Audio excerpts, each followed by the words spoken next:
পবিত্র ঈদুল ফিতরের এখনও প্রায় এক সপ্তাহ বাকি।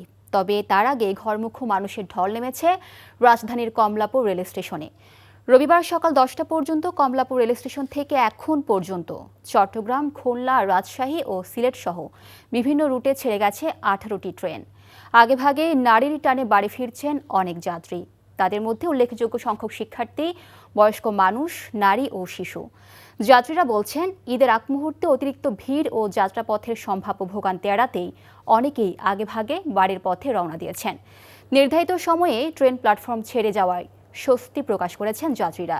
রেলওয়ে সূত্র জানায়, আজ রবিবার পর্যন্ত কোনো ঈদ স্পেশাল ট্রেন ছাড়েনি। তবে দেশের বিভিন্ন বিভাগীয় রুটে সারাদিনে কমলাপুর স্টেশন থেকে মোট 39টি ট্রেন ছেড়ে যাওয়ার কথা রয়েছে। যাচ্ছি পরে তো অনেকটা জ্যাম হয়ে যায়, বাচ্চা নিয়ে কষ্ট হয়ে যায়। এই জন্য ভোগান্তি তো হতে হয়। অনলাইনে টিকিট কাটতে পারি না, 10 দিন আগে টিকিট ছাড়ে দেয়, তখন ব্ল্যাকে টিকিট নিতে হয়। ভাড়া তো আপনার 230 টাকা করে লিগেল ভাড়াটা। এখন তো মানে গাড়ি সংকট দেখে 250 টাকা ভাড়া নিতেছে, 20 টাকা বেশি নিতেছে। দর্শক, এই মুহূর্তে ঈদযাত্রার খবর জানাতে কমলাপুর রেল স্টেশন থেকে সরাসরি যুক্ত হচ্ছেন আমাদের সহকর্মী নাহিদ প্রিন্স। নাহিদ, ঈদযাত্রার আর কি খবর আছে আপনার কাছে, এবং সেই সাথে যাত্রীদের কোনো ভোগান্তি চোখে পড়ছে কিনা আমাদের জানাবেন।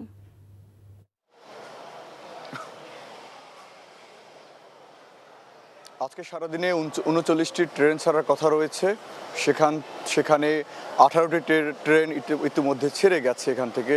তবে শিডিউল বিপর্যয়ের কোনো খবর নেই। সময় মতো ট্রেন এই কমলাপুর রেল স্টেশন থেকে ছেড়ে যাচ্ছে। যারা একটু দেরি করে আসছেন তারা কিন্তু ট্রেন মিস করেছেন, কারণ আমরা দেখেছিলাম যে 1 মিনিট থেকে 3 মিনিট দেরি করে আসার কারণে 2-3 জন ব্যক্তি তাদের ট্রেন মিস করেছেন। তো শিডিউল বিপর্যয়ের খবর নেই। এছাড়া কয়েক স্তরে নিরাপত্তা রাখা হয়েছে, র্যাব, সেনাবাহিনী, পুলিশ, আনসার।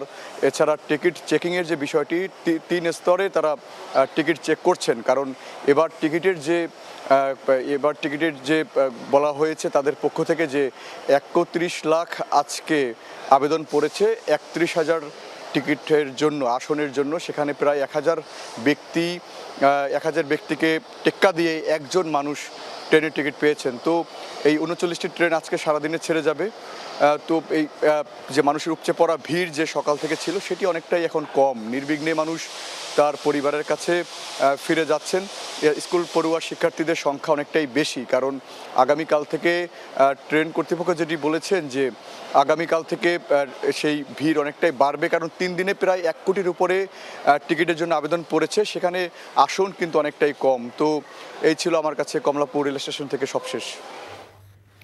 জানছিলাম ঈদ যাত্রার খবর।